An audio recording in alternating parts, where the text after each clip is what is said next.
இன்றைக்கி வீடியோவில் கருவேப்பிலை துவையல் செய்ய போகிறோம். கருவேப்பிலை இது மாதிரி அலசி எடுத்து வச்சுக்கிட்டேன். வாங்க எப்படி பண்ணுறது பார்க்கலாம். ஸ்டவ் மேலே ஒரு ஃபேன் வச்சுக்கிட்டேன். தேவையான எண்ணெய் ஊற்றிக்கலாம். எண்ணெய் நல்லா சூடாகட்டும்.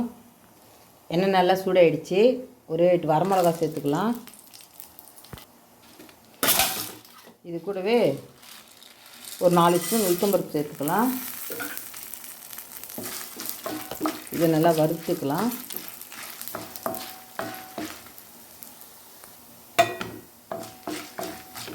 இது நல்லா பொன்னிறமாக வறுத்துக்கணும். கருவேப்பிலை துவையல் உடம்புக்கு ரொம்ப நல்லது. வயிற்றில் புண்ணெல்லாம் ஆற்றும். நல்லா ஜீரணம் கொடுக்கும். குழந்தைகளுக்கு நல்லா பசியை தூண்டும். பூண்டு ஒரு 8 பல் பூண்டு போட்டுக்கலாம்.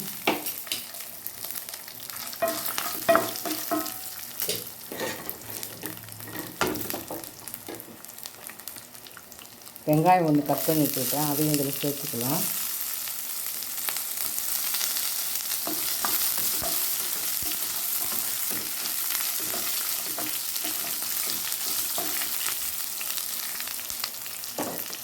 வெங்காயம் நல்லா வதங்கிடுச்சு. இப்போது தேங்காய் ஒரு 4-3 டப்பா தேங்காய் கட் பண்ணி வச்சுக்கிட்டேன், அதையும் இதில் சேர்த்துக்கிறேன்.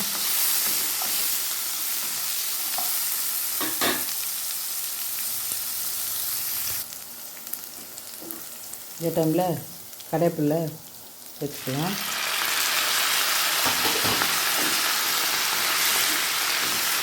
இதே நல்லா போடும். 5 நிமிஷம் பரப்பி எடுத்துக்கலாம்.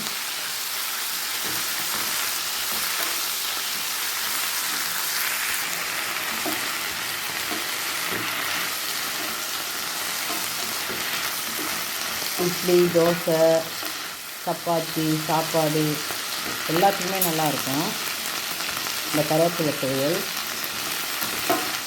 சட்னி, பொரியல் எதுனா சொல்லலாம்.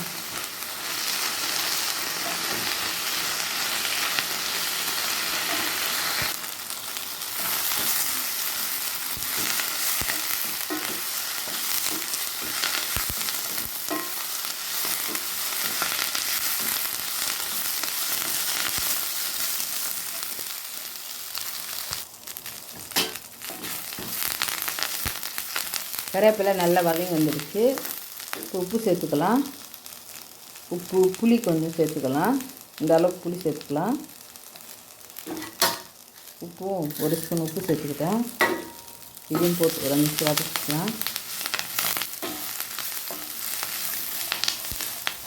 எல்லாம் வதங்கி வந்துடுச்சு. ஸ்டவ் ஆஃப் பண்ணிக்கலாம். இதை நல்லா ஆற வச்சு மிக்சியில் போட்டு எடுத்துக்கலாம்.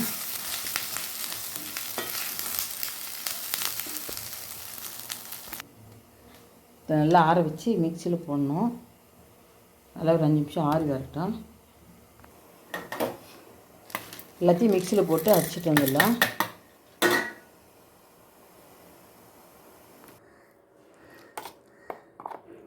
பாருங்கள் எப்படி இருக்குது. கருவேப்பிலை துவையல் கலர் மாறாமல் வந்திருக்கு. இப்போ இதை ஒரு தாளிப்பு போட்டுடலாம்.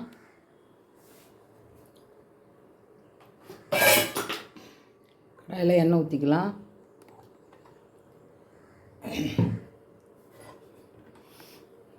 ஸ்டவ் ஆன் பண்ணிக்கலாம். தேவையான கடுகு போட்டுக்கலாம். உளுத்தம்பருப்பு கொஞ்சம் போட்டுக்கலாம்.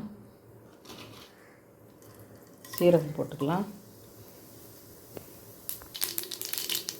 பெருங்காயம் போட்டுக்கலாம். நல்லா பொரிஞ்சு வந்துருச்சு. இப்போ கருவேப்பிலை துவையல் ஊற்றிக்கலாம்.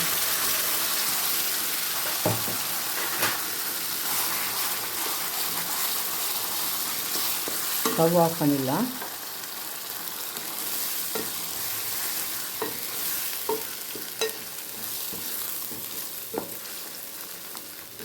இட்லி, தோசைக்கு அட்டகாசமாக இருக்கும். டேஸ்ட் பண்ணி பார்த்தேன், சூப்பராக இருந்தது. என் வீடியோ பிடிச்சிருந்தா லைக் பண்ணுங்கள், ஷேர் பண்ணுங்கள், சப்ஸ்கிரைப் பண்ணுங்கள். தேங்க்யூ.